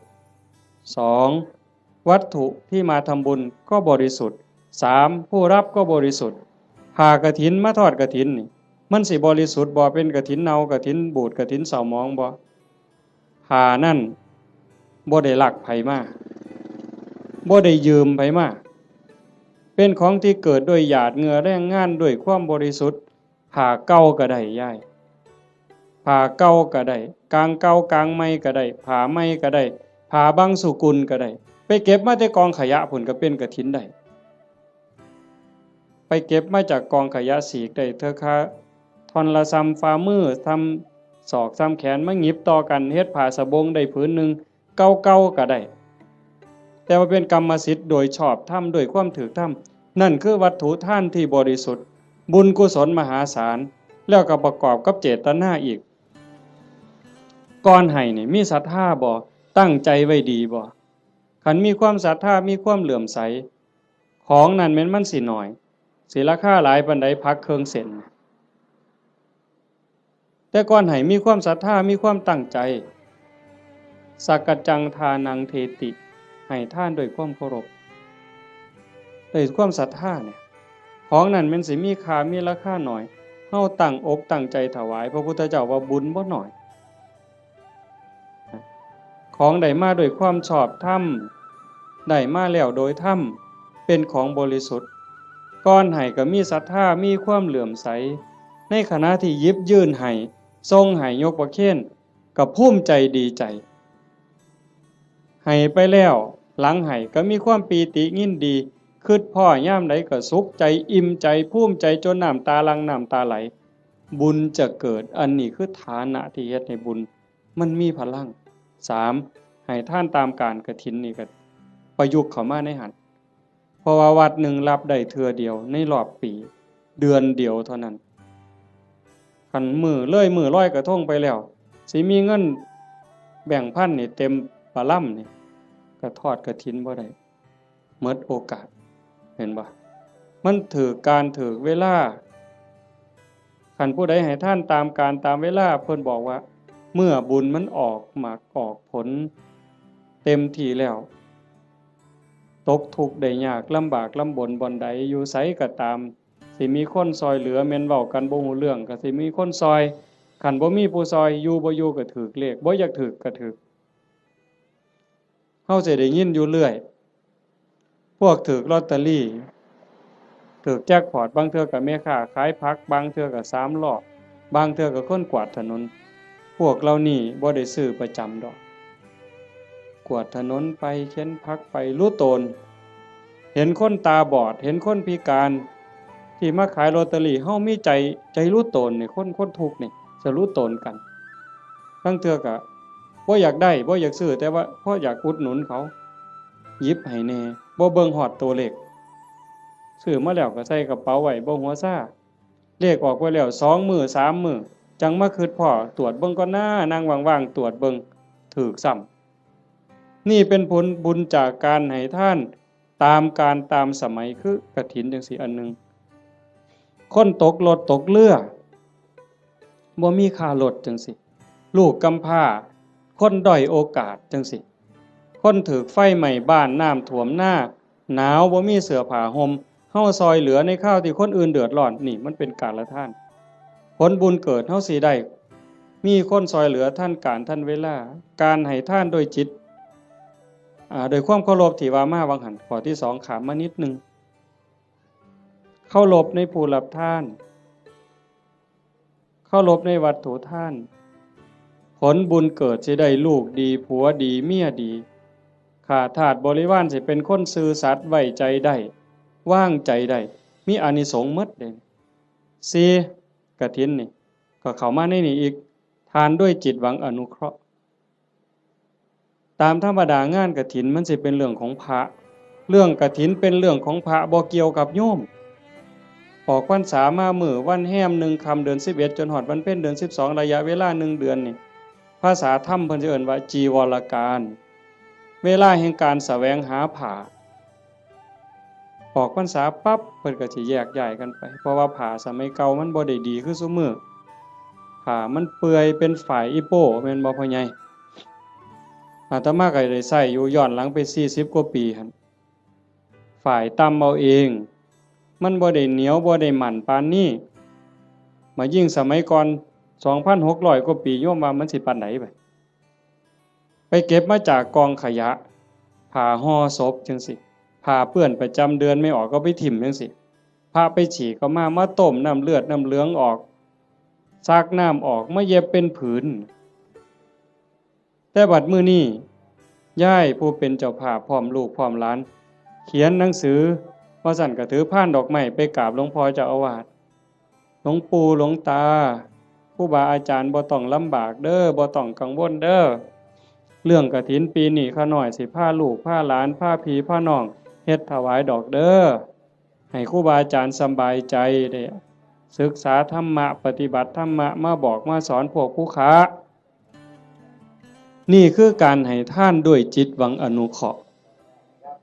นั่งเมื่อให้ทานด้วยจิตหวังอนุเคราะห์จังสี่ผลบุญมันเกิดในเมื่อผลบุญเกิดขึ้นมาปั๊บเพิ่นบอกว่าเฮาสิได้ใช้ได้สอยแต่สิ่งดีสิ่งงามของเหลือเลือกเขาก็เป็นของดีเขาเลือกไปหมดแล้วเหลือไว้อันเดียวเฮาเอามาใช้ก็สิเป็นของดีมีคุณภาพมีความคงทนอันนี้บุญได้เป็นผู้เอาให้บ่มีพระเจ้าทั้งใดโดนบันดาลบ่มีพระพรหมทั้งใดลิขิตแต่ว่าผลบุญผลกรรมของแต่ละคนที่ตนเองสร้างตนเองเฮ็ดมันสิส่งผลเองนี่ให้ทานโดยจิตหวังอนุเคราะห์กฐินก็ในหันจังว่ามันเป็นบุญหลายให้ทานโดยการบ่เบียดเบียนบ่เบียดเบียนตนเองบ่เบียดเบียนผู้อื่นก็คือในงานนี่บ่เห็นเหล่าเฮาบ่เบียดเบียนเขาโดยเอาเหล่ามาเกลือเขามันดีซั่นบ่คันด้วยความเข้าใจด้วยความมักก็สิว่ามันดีแต่เว้าด้วยความเป็นจริงโยมก็คิดเบิ่งบัดคันว่ามันดีเลี้ยงเหล่ามันดีนี่ลูกเฮาน้อยๆเอาเหล่ากอกมันเบิ่งสมมุติไปเล่นในบ้านผู้เฒ่าจับเอาเหล่ากอกหลานเฮานี่ยายสิว่าจังได๋ยามผัวเมาเหล้านี่สำบายใจบ่ไปนั่งกินอยู่นั่นก็เคิกเวลาเฮ็ดหน้าแล้วอันนั้นบ่ทันเมาได้แต่นั่งกินอยู่นั่นก็บ่แห้งแล้วเธอเมาล้มป่องงองนอนคาบหญ้าหมาเลียปากอยู่หั่นบัดลูกก็อยากอายคนเมียก็อยากอายคนเคิกเวียกไปอีกเป็นมื้อดีบ่ดีทะเลาะวิวาทตีกันหัวล้างข้างแตกขึ้นโรงขึ้นศาลอีกหวยแขนหักขาขาดพิกลพิการลูกกำพร้าเต็มบ้านเต็มเมืองนี่ย้อนเหล้ายังสิว่าดีอยู่อำเภอรัตนะนี่บ่ปานใดดอกเนาะไก่สุรินทร์จักหน่อยคนสุรินทร์ไม่กินสุรายังว่าหมาสุรินทร์เสยอยู่เว้ยแต่ว่าซุมื้อมันเปลี่ยนแล้วเนาะไปอยู่ศรีสะเกษแทนแล้วบัดนี้อันนั้นก็บ่ยอมแพ้คือกันในทางนั้นก็ได้แต่ว่าเฮานี่มันพัฒนามาแล้วโยมเห็นบ่มันบ่ดีเฮาก็จังทำบุญโดยการบ่เบียดเบียนคันเฮาทำบุญด้วยการไม่เบียดเบียนนี่พระพุทธเจ้าเพิ่นบอกว่าเมื่ออานิสงส์เกิดผลบุญมันทรงเต็มที่เฮามีดินมีดอนมีไหมีหน้าเฮือนซ่านบ้านซองทรัพย์สินสมบัติโจรลักบ่ได้ไฟบ่ไหม้ของเฮาลมบ่พัดของเฮาให้เสียหายเห็นบ่เพิ่นจังว่าเฮ็ดบุญกฐินมันได้บุญหลายมันก็แม่นกันเฮ็ดเป็นบ่เป็นก็จอดคือกันลงทุนเป็นแสนเป็นล้านก็ลองเบิ่งที่ล่ะกันเฮ็ดแบบว่านี่ขาหมูขางัวสั้นขาสังลางไปนี่ผู้ใดมาก็ปาดก้อยซกเล็กอยู่กับนี่รถเอาลองเบิ่งเราก็เอารถมาจอดไปนี่อยากกินเท่าใดก็กินนี่มันจะบ่ตีกันหัวล้างข้างแตกอยู่นี่เจ้าภาพสิไปอยู่ไสล่ะเจ้าว่ากินบ่อิ่มด่าเจ้าภาพอีกเมามาหากใส่เจ้าภาพเสร็จอีกลองเบิ่งเป็นบุญบ่ใดบัดนี้บ่มีแต่ว่าคันแนวนี้แม่ป้าพ่อลุงแม่ใหญ่จักมาแต่ไสนี่มานั่งฟังเทศน์ฟังธรรมนํกันด้วยความสงบงามอันนี้มันเกิดบุญมื้อนี้จะเว้าเรื่องกฐินจักนิดนึงแต่ว่ามันจะได้บุญหลายแนวใดเขาเบิ่งเอาแต่ซ้ำสายตาเฮาเห็นคันเป็นบุญอย่างอื่นบุญแจกข้าวบุญอัฏฐาซื่อๆโยมก็บ่เฮ็ดคักปานนี้อันนี้เตรียมการโดนเป็นแห้มเดือนแห้มปีตั้งต่อเพราะว่าเฮาเชื่อว่ามันเป็นบุญ บอกลูกบอกหลานว่าลูกเอ้ยหลานเอ้ยทั้งลูกไผ่ลูกเขยหมู่เจ้าเก็บเงินเด้อออมเงินเด้อประหยัดแน่แม่สิพาเฮ็ดบุญกฐินหาพ่อใหญ่แม่ใหญ่หาปู่หาย่าหาพ่อผู้มีพระคุณในวงตระกูลเฮาอย่าสะเอาแต่สองนี่เด้บ่แม่นเพียงแค่ตาพ่อใหญ่ตาแม่ใหญ่พุทธบุญรัตน์อย่างเดียวพ่อแม่ในอดีตปู่ย่าตาทวดในชาติก่อนภพก่อนผัวชาติก่อนเมียชาติก่อนลูกเต้าเหล่าหลานแต่อดีตตลอดฮอดเจ้ากรรมนายเวรเฮาเอาพ่อใหญ่ตาแม่ใหญ่พุทธนี่เป็นหลักแล้วก็ต่อไปฮอดพวกที่เฮาบ่เคยฮู้จักนั่นคือพวกเหล่านั้นเพิ่นอาจจะรอคอยรับบุญรับกุศลที่โยมเฮ็ดอยู่เฮาจะบ่ขี้ทีแฮ่งให้แฮ่งได้อย่าไปเว้าเด้มันเรื่อยๆอยู่แม้แต่อยู่วัดครูบาเขารายการจังซี่หรือไปเทศน์บางหม่องยังมีอยู่ในความคิดจังซี่ว่าคันอุทิศไปให้ผู้อื่นมันสิบ่หมดบ่เพิ่นย้านบุญเพิ่นหมดเฮ็ดแล้วต้องเอาผู้เดียวคันกรวดน้ำอุทิศไปมันสิหมดบ่เพิ่นย้านบุญหมดจริงๆมันบ่หมดยิ่งให้ยิ่งได้ยิ่งให้ยิ่งหลายเฮาเบิ่งคือเฮาเตรียมกฐินผูกผ้าเตรียมอาสงฆ์เฮ็ดฝาเฮ็ดผ้าข้างหลังเฮ็ดสายลุงหาบักกล้วยบักอ้อยบักพร้าวตั้งอีหยังขึ้นมาไม่กวดหามากกกล้วยกกอ้อยหามากองกฐินนี่มันยิ่งใหญ่ความตั้งอกตั้งใจจังซี่มันก็ก่อให้เกิดบุญพอเฮาเฮ็ดด้วยศรัทธาเฮ็ดด้วยความเคารพเฮ็ดด้วยความตั้งใจนี่อานิสงส์มันหลายแล้วก็อีกอย่างหนึ่งหลังจากเฮานอกจากเฮาจะเฮ็ดด้วยความตั้งอกตั้งใจด้วยความศรัทธาแล้วประโยชน์มันเกิดกับพระพอประโยชน์เกิดกับพระที่เอิ้นว่าอานิสงส์เกิดกับพระแล้วมันก็ยังย้อนมาใส่โยมแม้แต่เฮาบ่เฮ็ดจังซี่อ่าอานิสงส์ที่มันเกิดจากการเป็นคนดีมีศีลมีธรรมที่เฮาเฮ็ดอยู่ประจำพระพุทธองค์เพิ่นก็บอกว่ามันมีอยู่4อย่างอันนั้นคือสากลสิใส่บาตรหน้าบ้านหน้าเรือนซอยเหลืองานสาธารณะจังซี่งานวัดงานโรงเรียนงานตำรวจงานอนามัยเฮาไปซอยด้วยความตั้งใจด้วยความจริงใจเพิ่นว่า1ชื่อเสียงอันดีฟุ้งขจรไปไกลก็แม่นอีหลีคันโยมเป็นคนดีมีจิตใจเอื้อเฟื้อต่อโลกต่อสังคม1ชื่อเสียงอันดีฟุ้งขจรไปไกล2คนดีย่อมคบหาดีดูดดีชั่วดูดชั่ว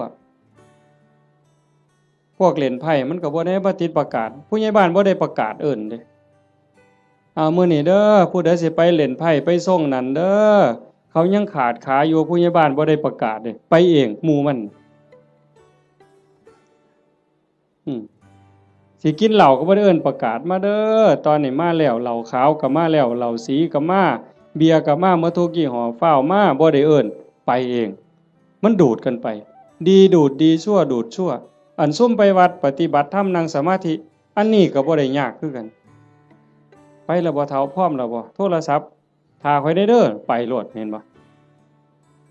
อันนี้คือกันอานิสงส์ของคนเฮ็ดคุณงามความดีชื่อเสียงอันดีฟุ้งขจรไปไกล2คนดีย่อมคบหา3เป็นที่รักของมนุษย์และเทวดามนุษย์คือผู้มีใจสูงใจดีใจงามมีศีล5เต็มเปี่ยมมีกุศลกรรมบท10หวังดีต่อพี่ต่อน้องนั่นคือมนุษย์เป็นมนุษย์คนแล้วก็เทวดาคนมีหิริมีโอตตัปปะนอกจากมีศีลแล้วมีธรรมแล้วก็ยังอายซัวกลัวบาปเข้ามากำกับในใจอีกนั่นเป็นมนุษย์เทโวเทวดาคนยังเป็นนี่แหละแล้วเทวดาที่เฮาบ่เห็นโตเพิ่นก็ย่อมคุ้มครองรักษาคนเฮ็ดบุญคนสร้างบุญเป็นหยังเพราะว่าคนดีคนเฮ็ดบุญคนสร้างบุญนี่เขาสร้างบุญเทวดาก็สาธุเทวดามาทอดกฐินบ่ได้ดอกโยมเชื่อบ่ เทวดามาทอดกฐินบ่ได้เทวดาสิมายกผ้าเข่าถวายพระบ่ได้เฮ็ดจังได๋ล่ะก็สาธุล่ะเห็นหมู่เฮาเฮ็ดมื้ออื่นนี่เพิ่นก็สาธุนั่งฟังเทศน์นี่เพิ่นก็สิสาธุนำเฮาเนี่ย เพิ่นก็ได้นำเฮาเพิ่นยังว่าเป็นที่รักของมนุษย์และเทวดาเพิ่นฮักเพิ่นคุ้มครองเพิ่นรักษาเพราะว่าเพิ่นได้บุญนำ4เวลาสิตายก็ไม่หลงลืมสติตายจำเป็นแต่เด้คันคนสร้างดีสร้างงามสร้างบุญอยู่บ่อยๆจิตใจมันสิกอดเกี่ยวพันอยู่กับบุญกับกุศลจิตบ่เศร้าหมองจิตบ่กังวลจิตบ่เป็นทุกข์มันก็ย่อมไปสู่สุคติไม่หลงลืมสติตายแต่คันคนไปลักเขาแน่ไปฆ่าเขาแน่ตั้งแต่นอนมันก็สะดุ้งเคยเห็นบ่ล่ะเคยเป็นบ่เจ้าไปเฮ็ดแนวบ่ถูกต้องบ่ดีบ่งามมานอนก็สะดุ้งอย่าสะเว้าแต่บัดสิตายเด้นี่นอนบ่เป็นหลับเป็นตื่นพวกไปลักเขาไปปล้นเขาไปฆ่าเขามานี่โอ้มันสิสะดุ้งแม้กระทั่งการอยู่การกินคันแม้แต่สิกินข้าวทั้งเทื่อก็สงสัยมันสิวางยากูบ่น้อพู้นเด้มันสิหาความสุขได้บ่ใดบ่นี่เจ้าว่าคันคบกับคนบ่ดีอยู่ในสังคมจังซั่นแม้แต่สิกินน้ำแม้แต่สิกินข้าวก็เกิดความระแวงมันจังหาความสุขที่แท้จริงบ่ได้คันบัดล้มป่วยล้มหมอนนอนเสือใกล้สิตายเบิดบาปกรรมต่างๆไปฆ่าเขาไปตีเขาไปลักเขาไปปล้นเขาเถียงพ่อเถียงแม่เฮ็ดให้พ่อแม่ทุกข์อกทุกข์ใจมาหลอกมาหลอนจิตเศร้าหมองปั๊บตายในขณะที่จิตเศร้าหมองก็ทวนเลยคำว่าทวนนี่ตรงข้ามกับดองเด้ทวนนี่ตกลงทั้งต่ำแต่ดองนี่ขึ้นทั้งสูงเด้เห็นหลวงปู่ผายดอกว่าอยู่วัดปีกายเนี่ยอาตมาก็เว้าเรื่องนี้ทวนได้ปู่ผมบ่ทวนดอกอาจารย์ผมสิดองเนี่ยเห็นบ่ไม่หลงลืมสติตายหาเมื่อจากโลกนี้ไปจะไปอุบัติยังสุคติมีสวรรค์เป็นต้นนี่คนเฮ็ดบุญสิเดินสายนี้มื้อนี้กฐินน่ะกฐินเฮาทอดกฐินปั๊บพระก็สิได้หาเนี่ยเวลาในการแสวงหาผ้าจากฮอดวันเพ็ญเดือน12สิยืดไปฮอดเดือน4เพ็งนี่คือเวลายืดไปอีก4เดือน2พระสิเก็บผ้าไว้ได้ตามต้องการปกติพระสิมีผ้าแค่3ผืนเพิ่นเอิ้นว่าผ้าไตรเฮาก็เว้าอยู่ซุมื้อละผ้าไตรบางบ้านก็ผ้าไตรบางบ้านก็ผ้าไกแล้วแต่สิว่านี่คือบ่ฮู้จักจริงๆผ้าไตรไตรนี่แปลว่า3ผ้า3ผืนสบง1จีวร1สังฆาติ1นี่คือผ้าอธิษฐานคันมีเกินนั่นเอาผ้าจีวรหามาได้อีกผืนนึงเอาไว้เสยนี่คันครบ10มื้อบ่สละให้เณรบ่สละให้พระภิกษุรูปใดรูปหนึ่งบ่สละให้สงฆ์เป็นนิสสักขิยปาจิตตีผ้าผืนนั้นใส่บ่ได้ไปแตะไปต้องไปสู้นไปใส่บาปทุกเที่ยวเป็นบาปเป็นโทษเป็นอาบัติเมื่อโยมทอดกฐินแล้วอย่าว่าแต่4ผืนเลยเอาไว้เต็มเฮือนนี่ก็บ่เป็นหยังเอาไว้เต็มเดินวัดก็บ่ผิดนี่คืออานิสงส์ที่พระได้เก็บผ้าไว้ได้ตามต้องการ3เมื่อจากอาวาสสิไปไสก็ตามไม่จำเป็นต้องเอาผ้าไปครบสำรับบางหันว่ามีเกิน3บ่ได้มื้อนี้ขาด3บ่ได้บัดนี้ข้อที่3เพิ่นเอิ้นว่าปราศจากจีวรสมมุติว่ามันบ่ทันได้ออกพรรษาบ่ทันได้รับอานิสงส์พรรษาอานิสงส์กฐินอาตมาอยู่วัดเคยมันเป็นวัดป่าเนาะกุฏิอยู่ไกลๆจังซี่ยามมื้อแลงนุ่งผ้าสบงสงน้ำมาตากไว้อยู่กุฏิบัดยามมื้อเช้ามาทำวัดอยู่ศาลามาอยู่พี่อยู่ศาลาจนแจ้งผ้าสบงผืนนั้นไปใส่อีกบ่ได้มันเป็นผ้าขาดราตรีเพิ่นเอิ้นว่าเป็นนิสสักขิยปาจิตตีผ้าสบงผืนนั้นต้องสละให้สามเณรต้องสละให้พระรูปหนึ่งหรือสละให้สงฆ์คันบ่สละไปแตะไปใส่ไปจับไปต้องขึ้นมาปั๊บต้องนิสสักขิยปาจิตตีเป็นบาปทุกเที่ยวโยมแต่ในเมื่อโยมทอดกฐินแล้วปั๊บได้รับอานิสงส์อย่าสว่าแต่อยู่ในวัดเอาผ้าถิ่มไว้ในวัดพูนไปเที่ยวเล่นอเมริกาเสยคิดม่วนพูนขี่ยานอวกาศไปเล่นดาวอังคารเสยบ่บาปบ่ผิดอานิสงส์ที่โยมทอดกฐินมันคุ้มครอง4 ฉันคณะฉันเป็นวงได้ฉันปรัมประฉันดูได้ที่จริงพระพุทธเจ้าเพิ่นขอร้องให้พระนี่ฉันในบาตรมันบ่ยากกับผู้อื่นแล้วก็ฉันเธอเดียวเฮาบ่ได้ทำให้ทำหน้าบ่ได้ไปแบกไม้ไงต่อหากินเองบ่ได้กินดูหลายโยมเขายากเมืองสิซะ ออกซื้ออาหารบ่ได้จังซี่แต่เมื่อโยมทอดกฐินแล้วปั๊บก็สามารถฉันเป็นกลุ่มเป็นวงได้เพราะว่าเฮ็ดผ้ามันอาจจะบ่แล้วง่ายในเวลาจังซี่จักหน่อยก็แล่นไปจูไฟเพราะมันบ่มีสีสำเร็จเด้ฟักบักมี่หาฟืนมาไว้พ่อใหญ่สิเคยเห็นแต่ก่อนแม่นบ่ย้อมเปลือกไม้ย้อมหากไม้ย้อมแก่นไม้เขี่ยวไว้จังซี่กำลังฉันอยู่ไฟอ่อนไฟสิมอดก็ออกไปจูไฟมาฉันอีกก็ได้จังซั่นน่ะเพิ่นว่าสิฉันจักเทื่อก็ได้แต่ว่าอย่าเกินเที่ยงคันพอทอดกฐินแล้วก็เป็นแบบนั้นบ่เป็นโทษพอที่5นะที่พระได้ลาภสักการะที่เกิดขึ้นคือของเอากองกฐินไปถวายมื้ออื่นเป็นของพวกเธอที่จำพรรษาในอาวาสนั้นพระในวัดบ้านเฮานี่วัดอีหยังบ้านวัดค่ำศรีบ่วัดค่ำศรีบ้านบึงพระที่จำพรรษายังวัดค่ำศรีบ้านบึงเป็นผู้ได้รับของทั้งหมดเนี่ยเจ้าคณะจังหวัดสุรินทร์มันร่วมนำคือสิสมเด็จสังฆราชมาร่วมรับกฐินนำมื้ออื่นก็บ่ได้ดอกโอ้ยข่อยเป็นสังฆราชเด้อผ้าพื้นนี่ข่อยสิเอาดอกถูกใจแท้ๆบ่ได้เด้โยมบ่ได้นอกจากพระวัดเฮาสิตกลงปรงใจถวายจังสิได้เป็นของภิกษุที่อยู่ในวัดเราโยมได้หาขอจำได้ล่ะตัวพระได้หาขอไหม1เวลายืดไปฮอดเดือน4แม่นบ่2เก็บผ้าไว้ได้ตามต้องการ3ไปปราศจากจีวรก็ได้4ฉันคณะฉันปรัมประออกชื่อโภชนะได้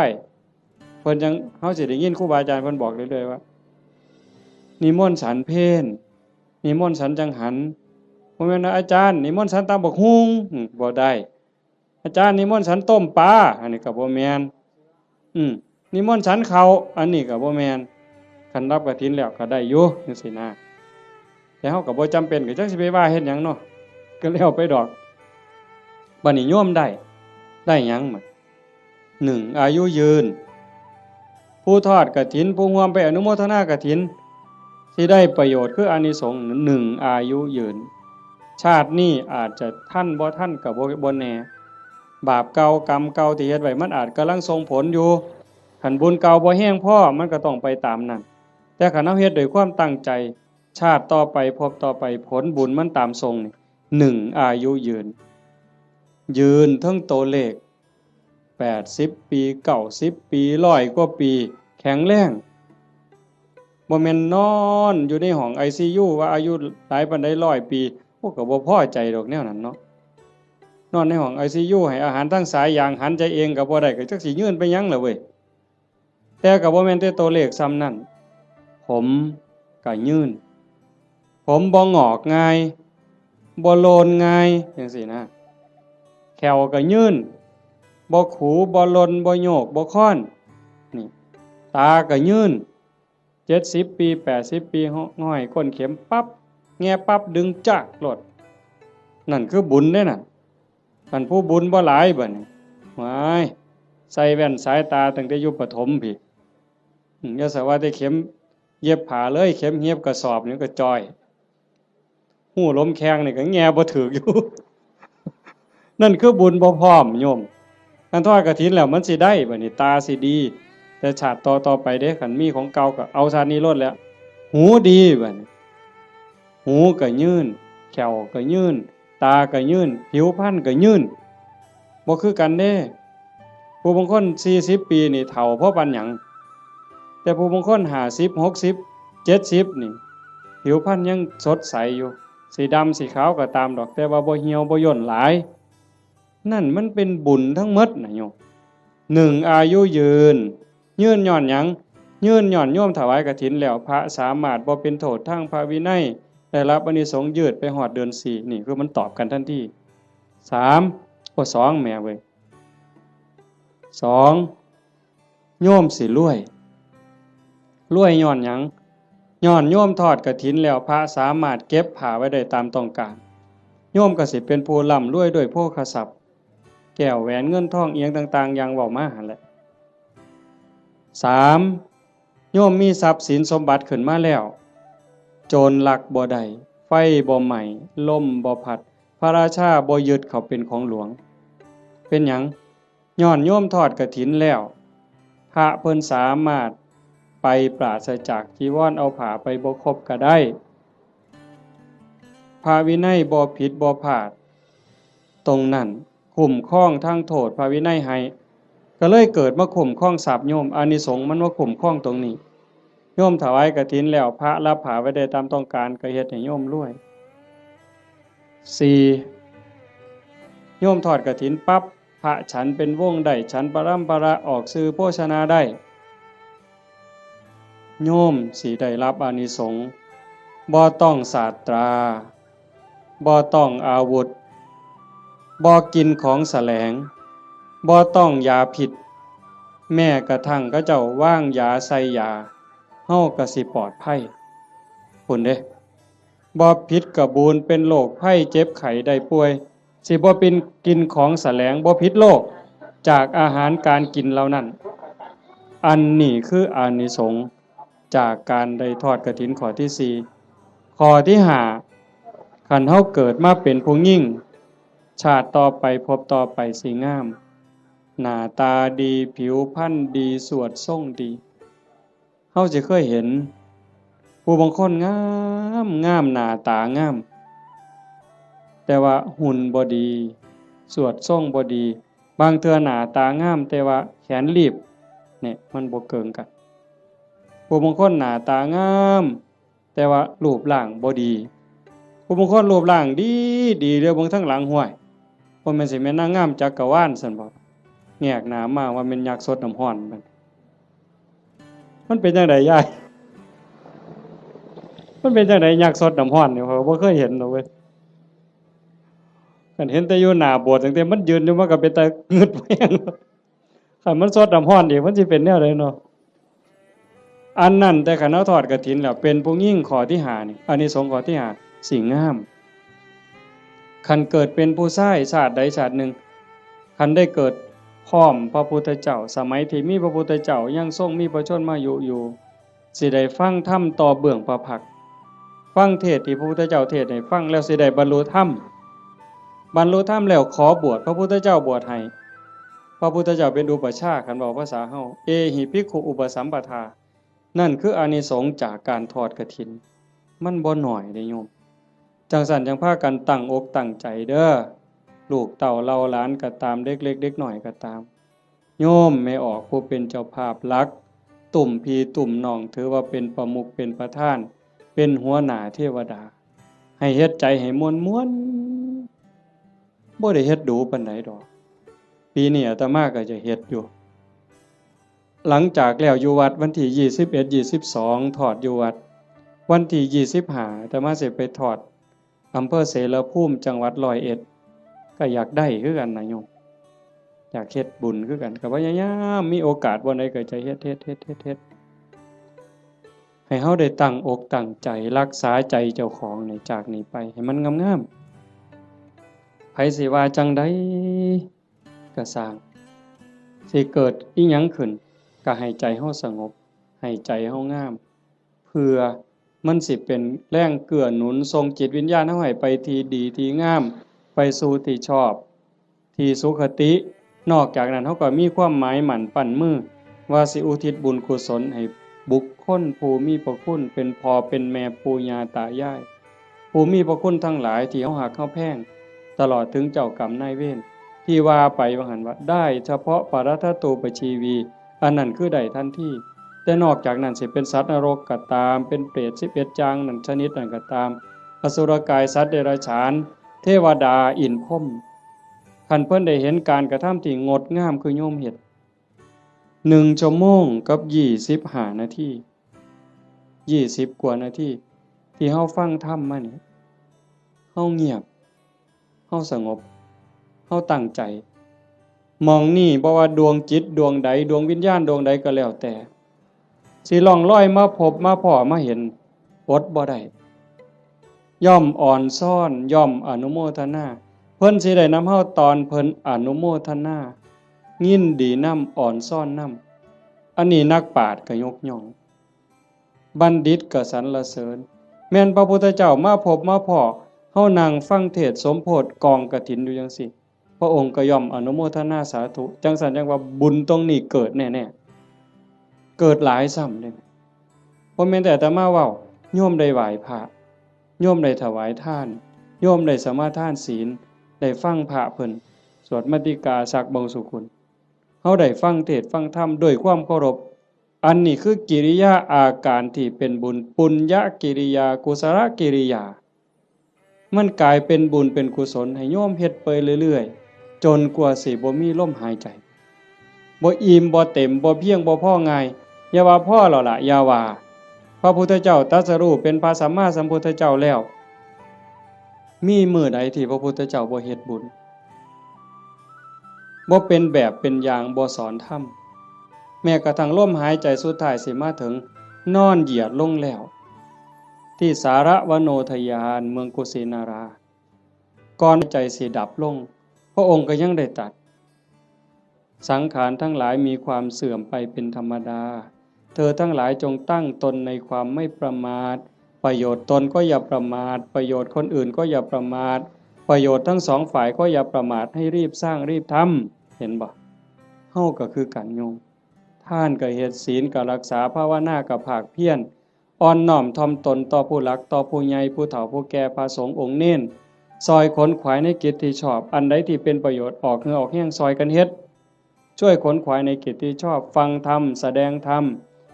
อนุโมทนาบุญอุทิศส่วนบุญ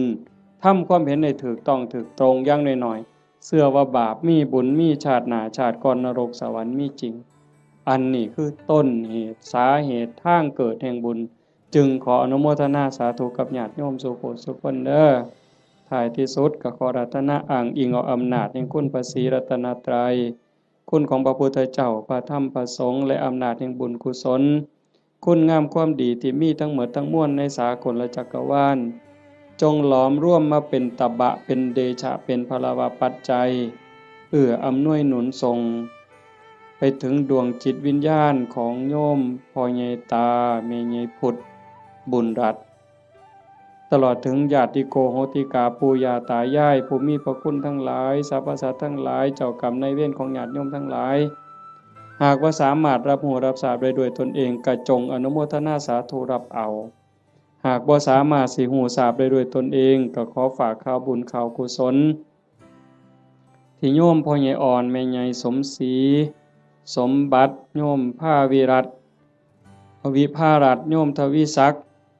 สาฤทธิ์ดีโยมพ่อใหญ่สังงาโยม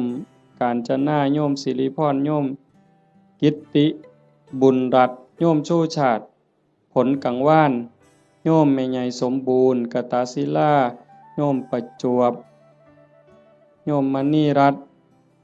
สมุทรหลาโยมหานโยมชาญชัยโยมดวงธิดากตศิลาโยมพรณภากตศิลาโยมไกรสอนโยมจันทิราตะการจันทร์พร้อมทั้งญาติโยมหมดสุขุสุคนได้สร้างได้ทำในข้าวครั้งนี้ฝากไปกับปวงเราเทพเทวดานางธรณีภูมิญาณวิถีอันเป็นทิพย์จงนำข่าวบุญส่วนนี้ไปแจ้งแก่ดวงจิตวิญญาณพ่อใหญ่ตาโยมแม่ใหญ่พุทธบุญหลาดพร้อมทั้งปู่ย่าตายายผู้มีพระคุณบุคคลอันเป็นที่รักของท่านเจ้าภาพของญาติโยมทั้งหลายให้ได้รับรู้รับทราบแล้วจงอนุโมทนาสาธุรับเอาหากว่ามีความทุกข์ก็ขอบุญกุศลส่วนนี้จงถ่ายถอนให้ได้พ้นไปจากความทุกข์หากว่ามีความสุขดีอยู่แล้วก็ขอให้ได้มีความสุขยิ่งขึ้นไปสุดท้ายขอบุญกุศลเหล่านั้นจงสะท้อนย้อนกลับมาปกปักรักษาคุ้มครองญาติโยมสุขสุขคนให้เป็นผู้แกล้วกล้าอาถรรพ์ร่าเริงในการสร้างบุญสร้างกุศลสร้างคุณงามความดีให้ยิ่งขึ้นไปให้เป็นผู้เจริญงอกงามในจตุรพิธพรชัยคืออายุวันนะสุขภละปฏิภาณธรรมสารสมบัติเป็นผู้มีสัมมาทิฏฐิมีโอกาสประพฤติธรรมปฏิบัติธรรมให้ได้เข้าถึงธรรมที่บ่ทันได้เข้าถึง ได้หู้แจ้งธรรมที่บ่ทันได้หู้แจ้งจนสามารถนำตนให้พ้นทุกข์ได้มีความสุขกายสุขใจปรารถนาสิ่งหนึ่งประการใดหากเป็นไปโดยชอบประกอบด้วยธรรมก็ขอให้ความหวังความปรารถนานั้นจงสำเร็จทุกๆประการโดยทั่วกันทุกท่านทุกคนเทอญ